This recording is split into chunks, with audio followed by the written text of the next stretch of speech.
前世我陪读女儿3年，掏空积蓄，我车祸垂危，她见死不救。等我咽气拿赔偿金买房，重生回来，我任由她泡酒吧，成绩暴跌，只专心深耕烘焙，逆袭拼出千万身价。妓女林之夏保送华清那天，当着满屋子宾客说要跟我断绝关系，我被车撞在血泊里，最后听见她盼我死，好拿赔偿金。再睁眼，我回到了她中考结束那年的庆功宴，林之夏穿着我挑了一下午的碎花裙，眼神冷得像冰。她斜瞟我说我肚子不争气，靠她来长脸，还放狠话说下次故意考砸，让丈夫林晨收拾我。前世的画面翻涌，恨意从骨头缝里往外渗。小姑子林月凑过来，假惺惺让我在林之夏高中附近租房陪读。林之夏当场对她说死也不跟我住一起。姑侄俩一唱一和，明摆着看我笑话。林之夏扯着嗓子喊，我不是他妈，白若曦才是。满屋子人看戏，没一个人替我多说一句。我放下筷子，直戳要害，白若曦早跟别人生娃了。林月的笑僵在脸上，林之夏也愣了神。我当众答应绝不陪读，在座的都是见证。上辈子我陪读3年，累出神经衰弱，最后被他踹开。这辈子还想让我当免费保姆，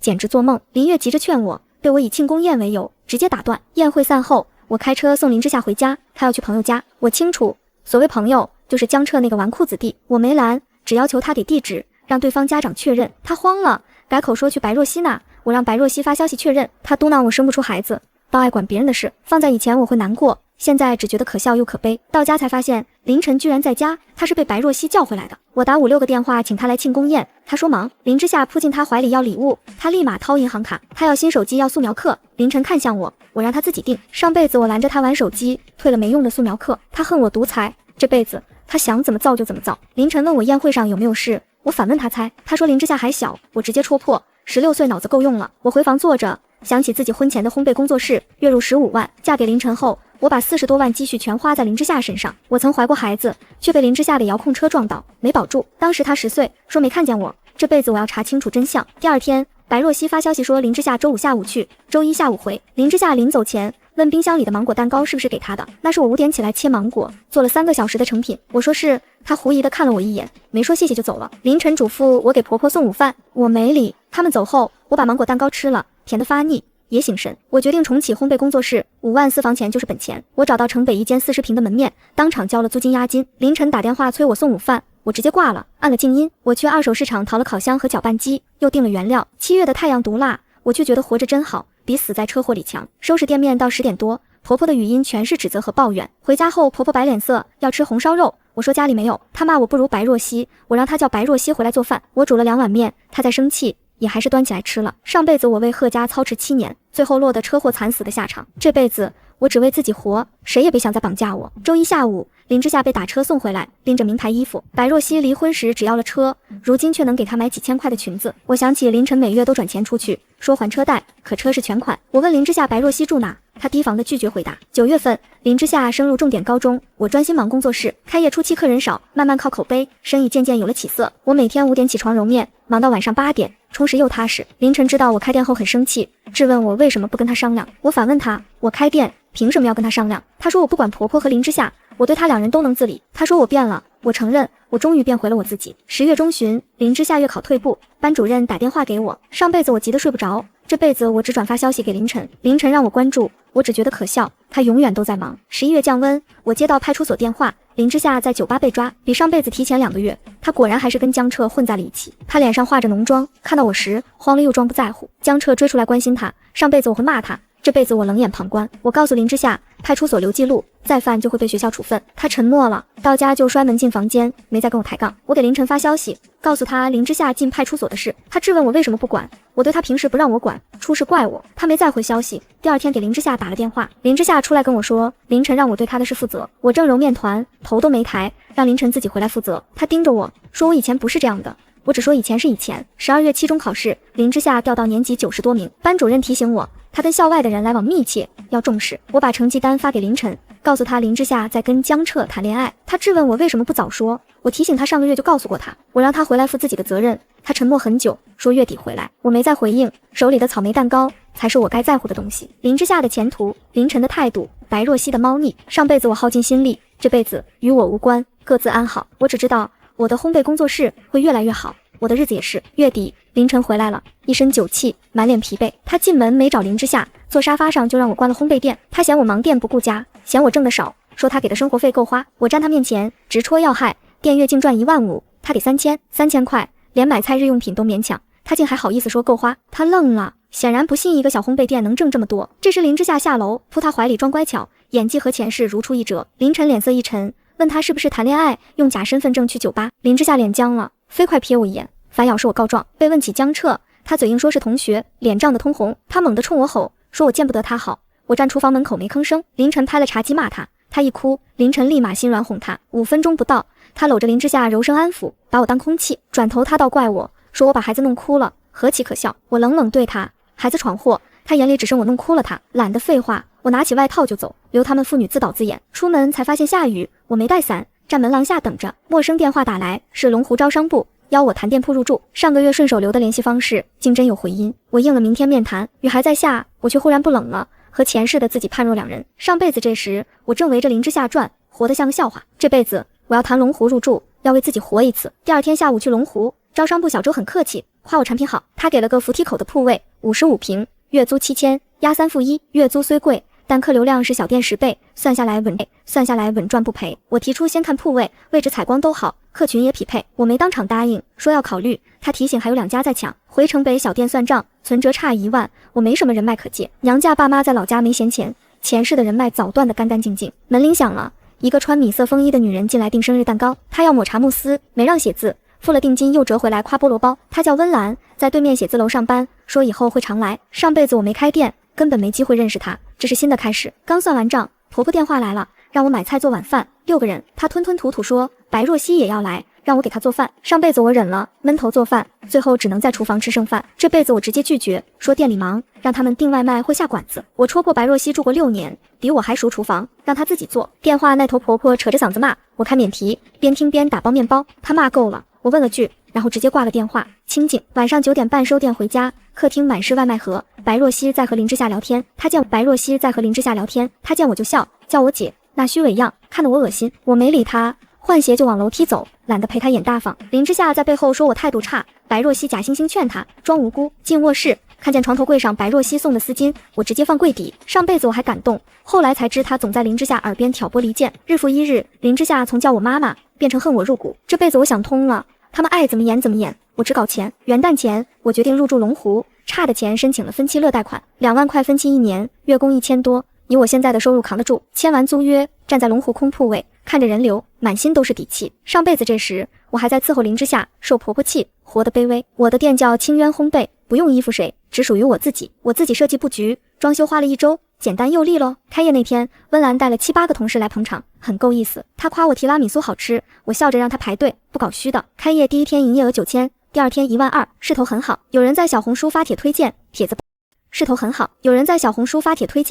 爆了。第5天开始排队。1月份，龙湖店月营业额破10万，净利润4万5。我雇了2个年轻姑娘，小雅和小静，手脚麻利学得快。我每天4点半起床去店里，晚上9点收工，生活规律又充实。回家后，我和林之夏几乎没交集，她不在家就在房间，凌晨还是常年不在家，偶尔回来也只陪林之夏吃饭。婆婆对我从愤怒变冷战，互不搭理，倒也相安无事。快过年时，凌晨回来了，拎着行李箱，脸色很难看。他说公司可能要裁员，工资暂时还能发，没多细说。我撞见他关着门打电话，隐约听到他给白若曦钱。我没推门，也不愤怒。上辈子我蒙在鼓里，这辈子看得透彻。凌晨每月给白若曦转9000，7年下来快90万了。我给林之夏花的40多万是我婚前存款，他从未管过。我在这个家当7年免费保姆，连1分工资都没拿过。年夜饭7个人，我做的菜不想在年30闹得难看。林月忽然问我店的生意，话里话外想让我承担林之夏学费，我直接回他，林之夏7年的费用都是我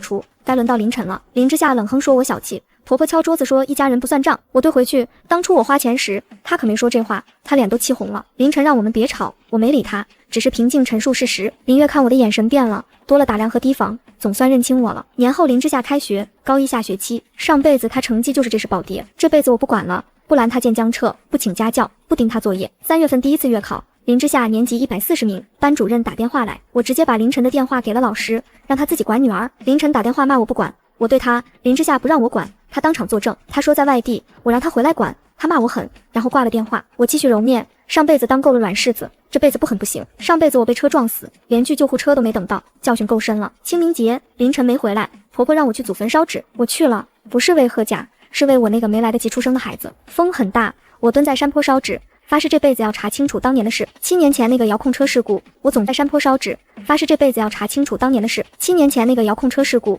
我总觉得不是意外。回家翻旧相册，林之夏10岁生日的照片里有个碎花衣袖，那是白若曦的风格，可那时她明明已经走了。照片背面写着安安10岁生日，妈妈来了。白若曦当时在场。当年林之夏说没看到人，可白若曦在，她到底做了什么？我收好照片，没打草惊蛇，证据没齐，不能轻举妄动。5一假期，林之夏说要去白若曦那住5天，我一口答应，他反倒愣了，问我不拦他，我让他要白若曦的地址。半小时后，白若曦发来地址，安和小区13栋401，我存了下来。林之夏走后，我请了半天假，去安和小区打探情况。安和是中高档小区，我进不去，就去便利店跟老板闲聊。老板说401住个年轻女人，带个5、6岁的小男孩，搬来2年。老板说常有个开黑色奔驰的男人来，有时会过夜。黑色奔驰正是凌晨的车，他明明说自己在外地出差。我握紧水瓶，原来他们一直没断，我只是个免费保姆。上辈子林之夏保送华清，第一件事就是跟我断绝关系。我被车撞死的赔偿金，最终只会落到凌晨手里，流向白若曦。第3天，我又去安和小区蹲守，下午5点，凌晨的车开了进去，我拍了照片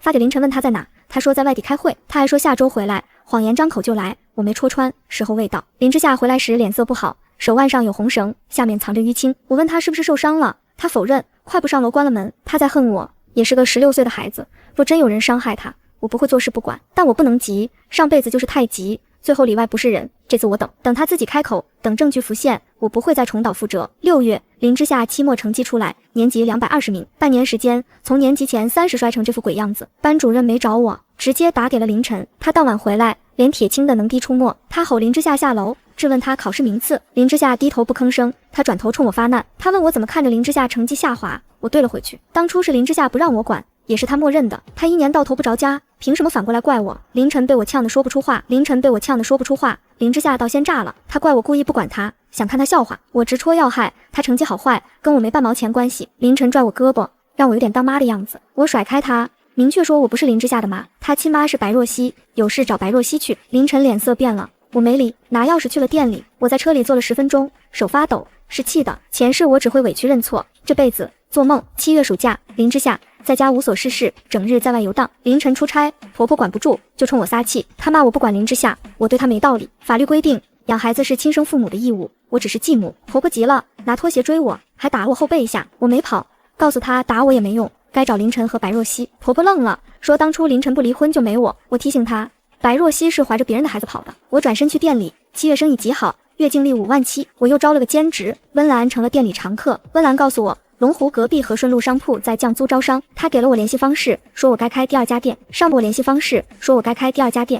子我连1家店都没有，这辈子机会来了。8月过半，林之夏瘦了不少，黑眼圈很重。我发现他书包里有烟盒，没吵没闹，放回原位。我在冰箱留了他爱吃的芋圆红豆糖水，第2天被喝光了。我知道他没彻底把我当敌人，只是被人挑唆。8月中旬，林之夏第一次主动给我打电话，他声音发抖，让我去云溪路71号酒店接他。我丢下手里的活，打车过去，看见他蹲在酒店门口，他衣服凌乱，妆花了，上车就让我赶紧走。路上我问他，他说江彻约他去酒店，他趁机跑了。我攥紧方向盘，强压怒火，要带他去医院，他不肯，怕别人知道。我劝他只做检查，检查结果是手腕扭伤，有几处淤青，不算严重。上辈子我赶跑江彻，他恨我，这辈子放手，他差点出事。这不是我的错，是江彻畜生不如，16岁也不能被欺负。林之夏出来后，以为我会说风凉话，我没说。我能看出他看我的眼神有了一丝松动。到家门口，他让我别告诉凌晨，怕被骂，我答应了，但让他想清楚，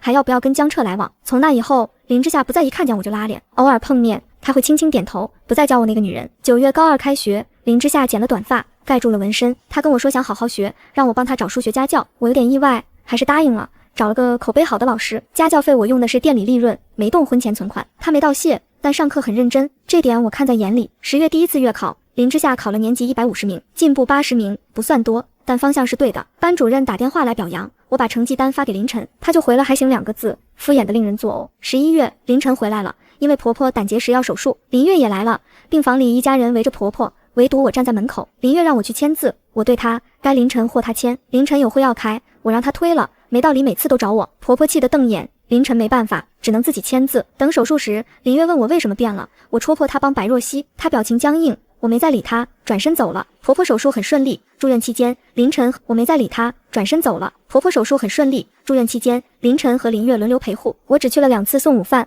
婆婆对我更冷淡了，我乐得清静。12月考前，林之夏找我，神色犹豫，她说听到白若曦和凌晨打电话，要接她过去生活。我问她想不想去，让她别被大人利用。我戳破真相，白若曦当年是主动放弃抚养权的，她3岁时，白若曦怀着别人的孩子走了，根本不要她。林之夏说我骗她，我让她去查离婚判决书，她跑上楼，在房间里哭了很久，我没敲门。期末考试，林之夏考了年级75名，进步75名，数学125分，全班第3，班主任特别惊喜。凌晨打来电话，问我是不是请了家教，还要给我钱，我拒绝了，告诉他不用谢，挂了电话。年底，龙湖店月净利稳定在4万2以上，第2家店在装修，温岚帮我对接了企业团购，年货礼盒卖了4万多，我攒了30万，这是我重生半年多的底气。年夜饭我没回林家，谎称店里要发年货，我戳破凌晨叫了白若曦，她沉默着挂了电话。我在店里煮了1碗面，比前世的年30舒心多了。前世年30沉默着挂了电话。我在店里煮了1碗面，比前世的年30舒心多了。前世年30我忙一整天做饭，却只能站着看别人吃。开春后，林之夏变了，开始叫我阿姨，语气软了。她会问我家教能不能赶时间，会吃我做的蛋糕，她还会说蛋糕好吃，我没放在心上，警惕没松。3月，和顺路的第2家店开业，温岚来帮我剪彩，新店80平，有限座区，开业当天排了200多号人。我想起江彻，这辈子他没出国，但林之夏删了他所有联系方式，前世他恨我，这辈子他终于恨对了人。4月，林之夏数学冲进年级前10，总成绩稳定在50名左右。白若曦开始作妖，给林之夏打电话，说自己生病了要手术。林之夏来问我，说白若曦想跟凌晨借钱，我告诉他，凌晨每个月都给白若曦转9000块。林之夏愣住了，我让他去翻凌晨的手机查记录。当晚凌晨回来，林之夏拿着手机冲下楼质问他，凌晨的目光立刻投向我，怪我挑拨离间。林之夏打断他，说都是自己查出来的。他质问凌晨，为什么养白若曦和别人的孩子，却不管他。凌晨语无伦次，林之夏摔了手机，跑上楼。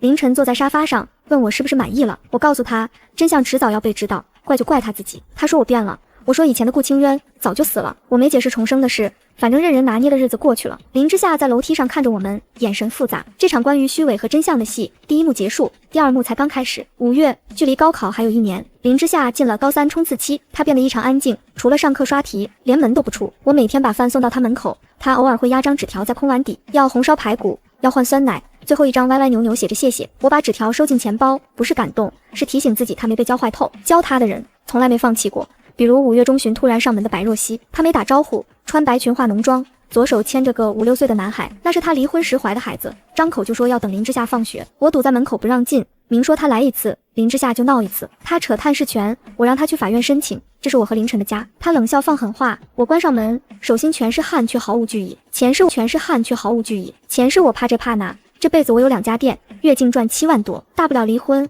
我养得起自己，谁也不用看脸色。当晚凌晨打电话质问，说我不该拦着白若曦，我直接对回去，我是女主人，更要护林之夏的备考环境。我转述林之夏的话，说白若曦总在他耳边挑拨离间。我说他谈了7年，只谈出抚养费和一个恨我的妓女。我放话，要么白若曦不来，要么我带林之夏搬出去。他沉默良久，挂了电话，没再反驳。第2天凌晨在家等林之夏，2人在客厅谈了1小时。我在厨房做饭，只听见林之夏说高考前不见亲妈。那晚我们3人吃了顿安静的饭，氛围比以往都平和。6月，林之夏第1次模考，年级30名，数学135，他主动给我打电话报成绩，语气里藏着期待。我只说不错，很好，提醒他别骄傲。他轻轻笑了，他点了可乐鸡翅。我切肉时想起前世，他连我电话都不接。这辈子他主动报喜点餐是不一样了，但还不够，有些真相还埋在底下，等着被挖出来。7月周末，我整理储物间，翻着挖出来。7月周末，我整理储物间，翻出凌晨和白若曦的旧纸箱，一封白若曦写的信调出来，日期是7年前，林之夏10岁时。信里说他让林之夏害我摔跤流产，凌晨全程知情。我的手开始抖，那些画面涌上来，根本不是意外。遥控车、热粥，我失去的孩子是他们一家3口联手害的。我揣好信回到客厅，林之夏问我脸色怎么差，我扯了个谎。我看着他，17岁的他和7岁害我的他是同一个人。我问他10岁遥控车的事，他笔尖顿住，眼神躲闪。我扎他说看到照片，他猛地站起来，摔了椅子跑上楼。我没追，信在我手里，我有的是时间等他自己扛不住。8月补课，林之夏早出晚归，对我不冷不热，只剩闪躲。他心里清楚那个秘密，只是不敢说，也不愿面对。8月底，温岚告诉我全省烘焙创新大赛1等奖10万奖金，他劝我报名，说我的手艺绝对够格，还能扩宽渠道。我想了一晚报了名，要提交3款创新作品，初赛在9月，9月开学，林之夏全力冲刺，我也忙着研发参赛作品。我试了30多种配下全力冲刺，我也忙着研发参赛作品。我试了30多种配方，选定焦糖莲蓉酥等3款中式融合甜品。9月底初赛结果出来，我晋级决赛，店员们都替我高兴。温岚带花来祝贺，还说博曼酒店采购经理想跟我谈合作。下周3我去见黄经理，敲定季度式合作，每月供应2000份。站在博曼酒店门口，我想起1年前我还是个免费保姆，现在我有2家店，决赛资格，酒店合同，月入7万，靠自己。10月，林之夏第2次模考年级20名，班主任都兴奋。凌晨赶回来，拉着他的手说骄傲，他却转头看我。凌晨大概察觉到他被我和他女儿排除在外了。晚饭时，凌晨劝林之夏见白若曦，被他干脆拒绝。凌晨迁怒于我直接回怼，别折腾影响林之夏。我瞥见他给白若曦发微信，心里冷笑，死性不改。11月，我请假去省城参赛，温岚开车送我，开玩笑泼我冷水。其他选手都是专业人士，只有我是自学的个体户。2天比赛，第1天现场制作，第2天评委品鉴。省餐饮协会副会长夸我的焦糖莲蓉酥，问我是不是专业的，我答评委品鉴。省餐饮协会副会长夸我的焦糖莲蓉酥，问我是不是专业的，我答自学。他点了点头，没再多问。结果公布，我拿了1等奖，10万奖金加1年品牌曝光。站在领奖台上，我想起前世这个时候，我还在给林之夏熬汤。回到家，林之夏看到奖杯很惊讶，问我什么时候这么厉害。我说我一直会做，只是以前把时间花在了不值得的地方。他跟我道歉，我说过去的算了，我们各自过好就行。他问我能不能教他做焦糖莲蓉酥，我答应让他周末去店里。12月，省电视台专题播出，我的店彻底爆火，排队排到门口。黄经理打来电话，把合作改成年度，月供应量提到6000份。我决定开工厂，租了300平厂房，投入40万，贷了20万。元旦那天工厂投产，第一批6000份糕点顺利交付给博曼酒店。黄经理说我明年产值能过1000万，我只在乎自己有底气。春节凌晨回来，没敢叫白若曦，大概是怕林之夏生气。年夜饭我做的，不是妥协，是因为这是我在这个家的最后一个春节。婆婆难得夸我糖醋鱼做得好。林月来的时候脸色很微妙，饭后林月拉着我替白若曦借3万块，说她付不起房租。我反问她，脸不红吗？她前夫的前妻凭什么跟我借钱？我戳破白若曦教林之夏骂我的事，林月脸色绷不住，撂下狠话就走。她没说完的话，无非是凌晨会跟我离婚，可我根本不怕。年后开学，高考倒计时120天，林之夏状态越来越好。第3次模考年级11，第4次第6，他目标锁定华清。他问我能不能考上，我让他自己冲。他点点头回房刷题，看着他的背影，我又想起那封信，时机还没到。3月的一个晚上，林之夏敲我的门，手里攥着皱纸，他说要跟我说10岁遥控车的事，让我别骂他。纸上是他抄的白若曦的短信，让他把遥控车开去我脚下。他说那时候想妈妈，以为做了这件事妈妈就会回来，可白若曦没回来，他带着恐惧和愧疚保存了这张纸7年。我蹲下来告诉他，错的不是他，是利用他的白若曦和凌晨。他猛地抬头，不敢相信凌晨之情。我掏出了那封信，他看完瘫坐在地上，反复念着凌晨一直都知道，满眼崩溃。林之夏把脸埋在膝盖里，肩膀抖得膝盖里，肩膀抖得像筛糠。我坐在他旁边，不抱不哄，痛就得自己扛。许久他抬头，眼睛红得吓人，问我为何不恨他。我懒得绕弯，直说他那时才10岁，不过是被利用。他偏钻牛角尖，说不管怎样，是他害了我的孩子。我嗤笑，恨他有什么用？我的孩子回不来了。我告诉他，他活着就有未来，我犯不着跟他置气。他夸我最强，我只说我不想再当傻子罢了。他问我高考后怎么办，我直言要跟凌晨离婚。他愣了，追问我们的关系，我让他自己决定。沉默良久，他说不想断，我只淡淡应了声好。他试探着叫我妈，我没波澜，上辈子早哭够了。4月，凌晨回来了，起因是白若曦闹上门，白若曦带着他儿子在门口尖声索要生活费。凌晨脸色铁青，让他小声，他反倒闹得更凶。他瞥见我手里的信，脸色瞬间变了，慌了神。我举起信问他认不认得自己，他支支吾吾说不出话。凌晨想抢信，我警告他敢抢就当众念出来。我连抛4问，字字戳破他们当年的龌龊勾当。凌晨脸色从铁青变灰白，最终闭着眼承认了。白若曦急了，凌晨却摆烂说他都知道了。他辩解没想到我会流产，我只觉可笑又恶心。我细数他的荒唐，他不过是把我当免费保姆。白若曦想溜，我叫住他，拿名声和证词威胁我，只要他别再出现在林之夏面前。他狼狈逃走，客厅只剩我和凌晨，我直截了当说要离婚。他试图挽留，我拆穿这场婚姻从头到尾都是骗局，7年付出换来得寸进尺，我早已厌倦透顶。我明确财产分割，只要我自己赚的钱和我的店。回到卧室，我靠着门板，这辈子终于不再懦弱。5月，距高考只剩1个月，林之夏状态异常稳定，我每天给他做3餐，清淡营养，他不再挑食。某天他洗碗时说，考完想去我店里学做面包，我没反对，他愿意回头，总比执迷不悟强。6月高考，每天考完他都给我打电话报平安。最后一门结束，他在校门口紧紧抱住我，说谢谢。我拍了拍他的背，辛苦了3个字，迟来了7年。成绩出来，他他考了全省第43名，能上华清，拿到录取。他考了全省第43名，能上华清，拿到录取通知书那天，他蹦着跑到我面前炫耀，上辈子他拿了通知书就跟我断联，这辈子却先找我。他问我是不是故意不管他，让他自己看清一切。我没承认，只说我再也不想做那个被蒙骗的傻子。7月，离婚手续办得安静，没有争吵，没有撕扯。凌晨什么都没争，我拿走属于我的一切，转身就走。林之夏在车旁等我，主动提出帮我搬家。7年婚姻，我搬走的东西连车后备箱都没塞满。我租了个一室一厅，不大但干净，阳台上有阳光。他承诺寒暑假回来，我没强求，随他心意就好。9月，我送林之夏去车站，他回头看了我好几眼，他反复叮嘱我照顾好自己，我只淡淡应着，不担心。走出火车站，温岚送的花放在副驾，祝我重启人生。10月，我的烘焙店第3家门店开业，营业额可观，博曼酒店的合作全面铺开，每月供应量大幅提升。温岚说要帮我做电商，给我介绍了运营顾宇。顾宇30出头，戴眼镜，说话专业，笑起来有酒窝。他一针见血指出我品牌包装的问题，分析得很透彻。我们有酒窝，他一针见血指出我品牌包装的问题，分析得很透彻。我们聊了2个小时，从产品到售后一拍即合。12月盘点，3家门店加工厂，年净利润120万，从月入3000的主妇到年入100万。我终于活得有底气。凌晨的消息从林之夏那偶尔听到，过得一塌糊涂。她公司裁员降薪，和白若曦彻底断了，狼狈不堪。林月打来电话，说她老公出轨要离婚，想求我原谅。我戳破她的伪装，她从头到尾都知道所有阴谋。电话那头沉默良久，终究是挂了，再没联系。春节，林之夏回来，我在小出租屋做了年夜饭，他打趣我厨艺变好，又试探着问起顾宇，我嘴硬说只是合作关系，他却笑我脸红了。窗外烟花绽放，这辈子我终于过了个安稳年。开春后，顾宇正式成为我的合伙人，负责线上运营。3个月后，线上月销突破50万，焦糖莲蓉酥成爆款。他劝我融资扩产，我拒绝，自己的钱花得踏实。他突然约我吃饭，不谈工作，只谈我们的以后。我坦诚我的过往，他却毫不在意，只说想陪我，我答应了。成年人的感情，他是比什么都重要。他却毫不在意，只说想陪我，我答应了。成年人的感情，他是比什么都重要。4年后，我的烘焙店在全省有10家门店，线上年销2000万。我登上省级企业家论坛，演讲自己的创业路。顾宇坐在第一排，林之夏陪在他身边，已成华清研究生。林之夏说，以后想当心理咨询师，帮和他当年一样的孩子。记者问我最难的时候，我说在40平小店揉面到半夜。我告诉所有女性，别活成附属品，人生是自己的。走出会场，陌生号码打来，是凌晨，声音苍老沙哑。他说公司倒了，房子卖了，问我还恨不恨他。我嗤笑，我连想起他的时间都没有，何谈恨。挂了电话，顾宇问起，我只说一个不重要的人。林之夏说要做饭请我们，我笑着发动车奔赴新生。后视镜里，夕阳染尽整条路，暖得让人安心。车开出停车场，林之夏在副驾翻我的演讲稿，眼睛亮得像星星。他说我台上的样子比他在华清见过的任何教授都飒。我笑他拍马屁，他正色说是真心话。顾宇握着方向盘，余光瞟我，嘴角带笑。4年了，他从合伙人变成爱人，没催过婚，没绑过我，没绑过我，我也没想过再走进民政局，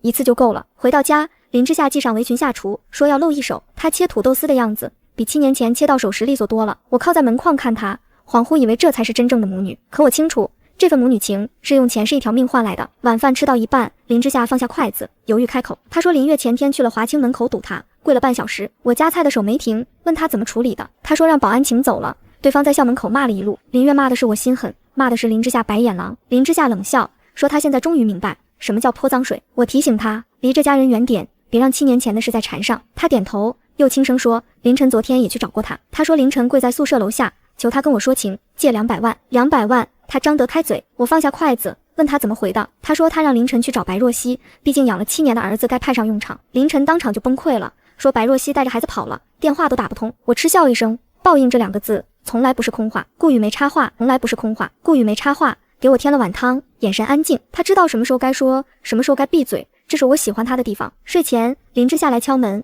手里捧着个旧铁盒，盒子是他从林家搬出来时偷偷拿的，里面装着他小时候的东西。他抽出最底层一张照片，是他3岁，白若曦抱着他。照片背面写着一行字，墨迹被水阴过，是白若曦的笔记，写的是这孩子是累赘，等找到下家就甩掉。林之夏说这是他上个月翻出来的，一直没敢给我看。我盯着那行字，忽然觉得前世那个保送华清就跟我断绝关系的林之夏，也是被一步步喂大的恨。白若曦从他3岁就开始嫌弃他，却用7年时间把他调教成对付我的刀。我把照片还给他，让他自己决定怎么处理。他当着我的面把照片撕了，碎片扔进了垃圾桶。他说妈，我现在终于知道谁才是真的拿我当人。这一声妈，我等了2辈子。我没哭，前世的眼泪早流干了，这辈子只剩吻。第2天一早，凌晨堵在了我公司楼下，他穿着一件起球的旧外套，胡子拉碴，眼袋耷拉到颧骨。保安要胡子拉碴，眼袋耷拉到颧骨。保安要赶他走，我让保安退下，自己走过去。他张口就喊清渊，声音抖得不成样子。他说他错了，求我看在7年夫妻的份上借他周转。7年夫妻，他说得出口。我问他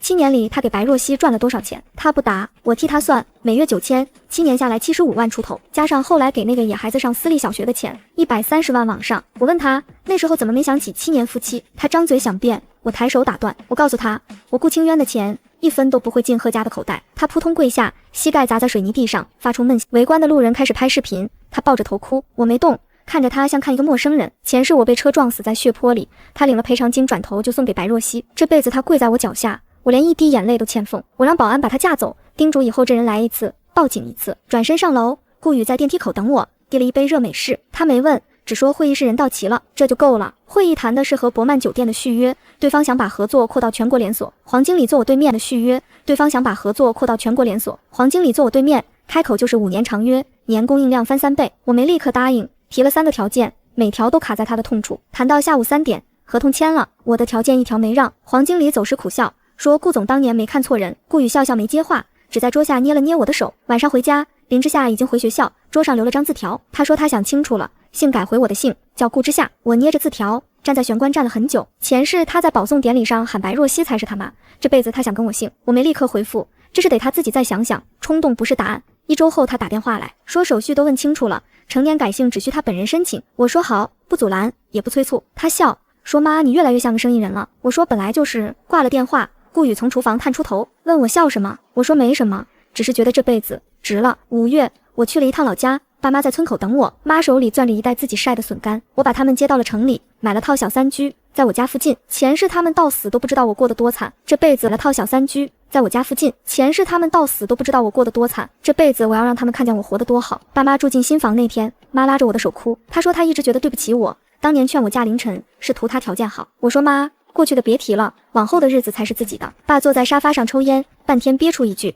囡囡，你比你哥强。我哥前世借了我5万就再没还过，这辈子我没借，他也没开口。亲情这东西，沾了钱就变味。我学会了立规矩。6月，省里组织企业家代表团去日本考察烘焙业，我作为唯一的女性代表入选。顾宇留在国内看店，临行前他塞给我一个小盒子，说不是戒指，让我别紧张。我打开，是一枚定制的胸针，做成擀面杖和面团的样子。他说这是我的根，去哪儿都别忘了。我笑他酸，但还是别在了西装领口。在东京的第3天，我接到一个意外的电话，是白若曦。她哭着说自己在医院，那个野孩子查出白血病，她求我看在以前的份上，借她50万救命。以前的份上，她也说得出口。我问她凌晨怎么没救她，她说凌晨自顾不暇，连孩子的爹也跑了。我冷笑，问她那个孩子的爹到底是谁。电话那头沉默了，我直接挂了，把他拉黑。第2天我让助理查了一下，那个孩子根本没病。白若曦在赌场欠了80万，正满世界找人借钱。我没再理会，也没告诉林之夏，他不该再为这种事分心。回国时，林之夏来机场接我，他说他保研成功了，导师是华清最难进的那位。他抱着我转了一圈，说妈，我做到了。我拍他的背，说我从没怀疑过你。车开回家的路上，他突然说要请我吃饭，地点他选，他带我去的是一家很普通的私房菜馆，装修简陋。他说这里的红烧排骨是他小时候最爱的味道。我愣了一下，这是前世我做了7年的菜。他说他查过，这家店老板娘以前是某5星酒店的厨师，他一直来这里吃，是因为想我做的菜，又拉不下脸回家。我端起茶杯，掩饰自己的失态。前世我做了7年，他说一句难吃就倒进垃圾桶。这辈子他跑遍全城，找跟我做的味道相似的店。人心是慢慢热的，也是慢慢凉的，反过来也一样。吃到一半，他忽然问我，妈，你后悔过吗？我问他后悔什么，他说后悔什么？他说后悔嫁进那个家，后悔养我这么个白眼狼。我放下筷子，看着他，我说我后悔过前面的7年，但不后悔现在。他哭了，没出声，眼泪一颗一颗砸在排骨上。我递给他一张纸巾，没安慰，有些痛他得自己消化。7月，林月的离婚官司开庭，他前夫请的律师把他包得干净，他净身出户，带着孩子搬去出租屋，在朋友圈到处卖惨。有人把他朋友圈截图发给我，配文写的叫一个委屈。他说他当年嫂子受苦时，他也在受苦，是被林家压迫。我看完直接笑出声，让助理把他朋友圈截图存档，哪天他敢碰瓷我，这就是证据。果然第2天他带着孩子堵在了我公司门口，他哭喊着喊嫂子，说孩子3天没吃饱饭。围观的人越来越多，有人开始拍视频，我让保安请他进会议室，关上门，气氛立刻不一。我把他朋友圈截图甩在桌上，问他演给谁看，他脸色一白，强撑着说他也是受害者。我冷笑，问他7年前白若曦写信让林之夏推我那事，他知不知情？他支吾。我直接拿出一份录音，是他去年喝醉了在饭桌上说的话。录音里他笑着说，当年若曦跟他商量过，他还出主意让用遥控车。他瘫在椅子上，半天说不出话。我告诉他，今天他敢再来闹一次，这录音就上网。他爬起来跑了，再没敢出现。人这一辈子做过的每件恶事都会留痕，只是看你能不能找到。8月，林之夏开学前，我们一家人去了趟海边。爸妈第一次看海，妈说海水真咸，爸笑他不懂。顾宇牵着我的手在沙滩上走，林之夏在远处拍照。我看着夕阳，忽然觉得前世死的那一刻是值得的。如果不是那场车祸，我永远不会知道我可以活成这样。回程的高铁上，林之夏靠在我肩膀睡着了。顾宇轻声问我要不要把婚领了。我侧过脸看他，问他为什么突然提这个。他说他想给我一个名分，不是为了束缚，是为了陪伴。我说让我想想，他没催，握着我的手靠在椅背闭眼休息。9月，我去民政局领了证，没有婚礼，没有酒席，只有顾宇、林之夏和我爸妈。林之夏在民政局门口给我们拍照，照片里我笑得很安静。那张照片我后给我们拍照，照片里我笑得很安静。那张照片我后来一直放在办公桌上，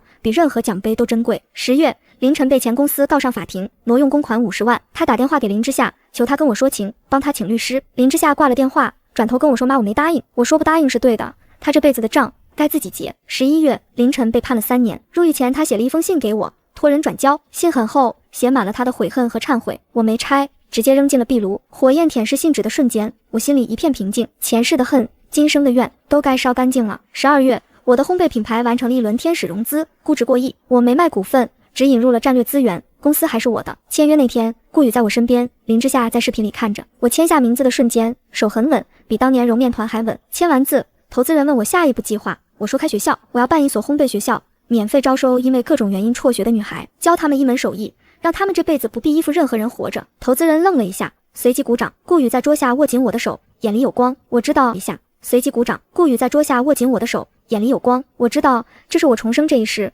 最想做的事。前世的我20岁辍学嫁人，把烘焙工作室拱手让给凌晨打理，40多万积蓄花在妓女身上，最后被一脚踹开。如果当年有人告诉我女人可以不靠男人活，我不会走那条路。这辈子我要做那个告诉别人的人。学校选址定在城郊一处旧厂房，我亲自带人去看。林之夏寒假回来，跟着我跑前跑后，比谁都积极。他说妈，等我读完研就回来帮你。我说你的人生你自己决定，别为我牺牲。他笑说不是为你，是为我自己。他说他想做心理咨询，跟烘焙学校的女孩们聊天，那些女孩里可能有当年的他，也可能有当年的我。我点点头，没再说话。春节，我们一家人在新房过年，爸妈、顾宇、林之夏还有顾宇的父母凑了一桌。顾妈妈夸我手艺好，我笑着递给她一块焦糖莲蓉酥，那是我的成名作，也是我重生这一世的转折点。林之夏举杯说要敬我一杯，妈，这辈子能当你女儿是我最大的福气。我端起杯没说话，只是笑。啊，这辈子能当你女儿是我最大的福气。我端起杯没说话，只是笑。窗外烟花炸开，把夜空染成金色。我想起前世那个倒在血泊里的自己，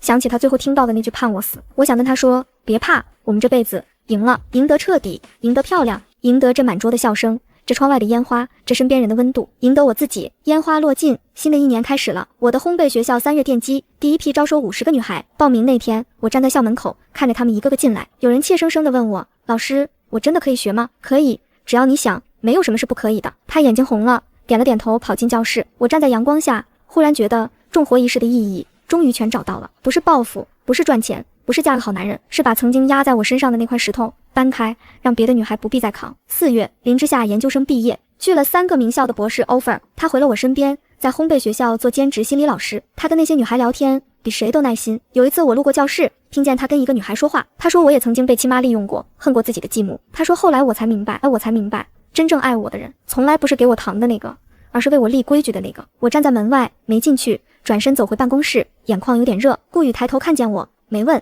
递来一张纸巾。我接过纸巾，笑着摇摇头，没哭，只是有些感慨。从前世到今生，从血泊到阳光，从被诅咒去死到被一声妈唤醒，这条路我走了2辈子，值了。人生下半场才刚刚开始，而我顾清渊终于活成了自己的模样，谁也夺不走，谁也踩不碎。这一次我不会再输。新生学堂步入正轨的第3个月，媒体的镜头开始频繁对准校门。我看着学员们穿着统一的围裙，在操作台前揉面裱花，以为一切都在往我设想的方向走。何静是其中最突出的一个，她总是第一个到，最后一个走，指尖沾着面粉，眼神里装着我以为的坚韧。宣传稿里写着他父母早逝，寄人篱下，靠打零工凑齐报名费。我信了，我常常留他单独练习，把自己珍藏的配方比例悄悄交给他，甚至和顾宇提过，以后分校的负责人或许可以培养他。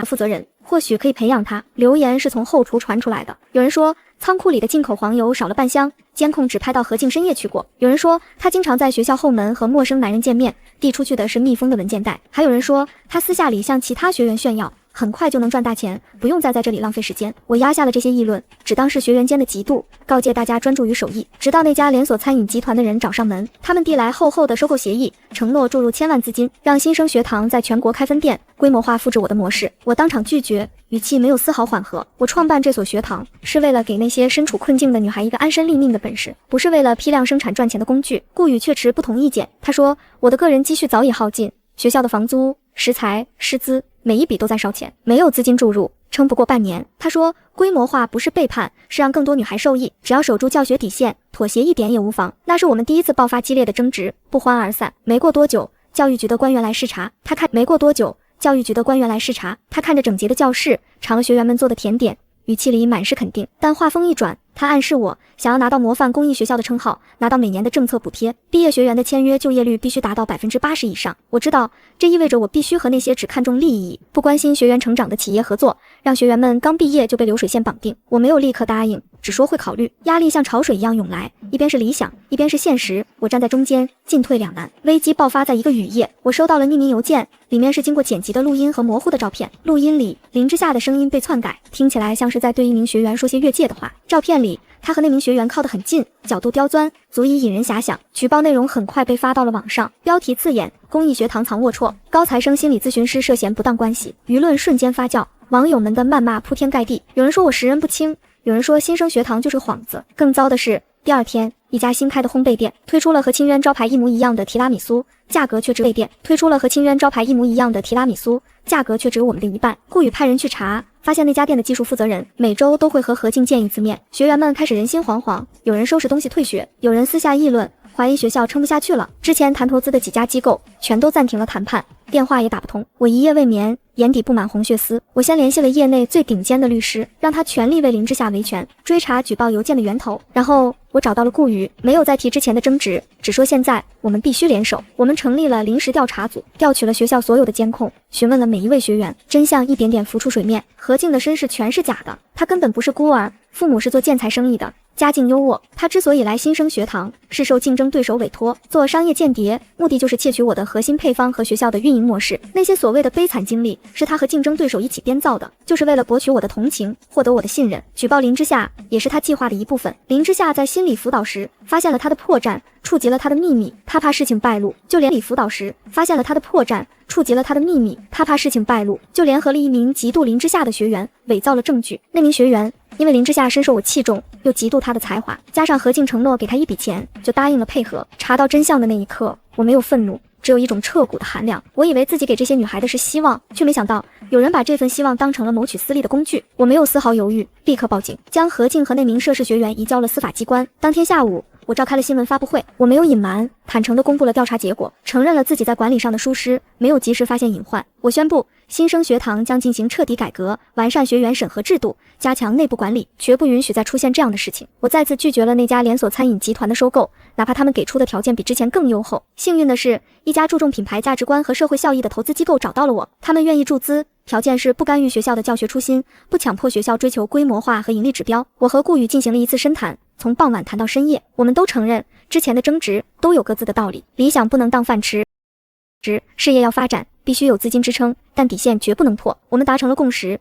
以后凡事多沟通，在现实和理想之间找到一个平衡点。不久后，律师找到了足够的证据，证明了林之夏的清白。举报者公开道歉，网上的舆论反转，那些曾经谩骂的网友纷纷发来道歉信息。林之夏没有离开，他留在了学堂，继续做心理辅导，只是眼神里多了几分沉稳。我们的关系在这场共患难中变得更加深厚，学堂渐渐恢复了往日的平静，留下的学员比以前更加珍惜这个机会，学习也更加努力。我看着他们，心里渐渐明白，帮助他人从来都不是一条坦途，人性复杂，有善良就有贪婪，有感恩就有背叛。真正的新生从来不是简单的给予机会，它是建立规则，直面黑暗，在经历过背叛和挫折之后，依然选择相信，依然选择坚持。我会带着这份明白继续走下去，为了那些真正渴望新生的女孩，也为了我自己未完成的初心。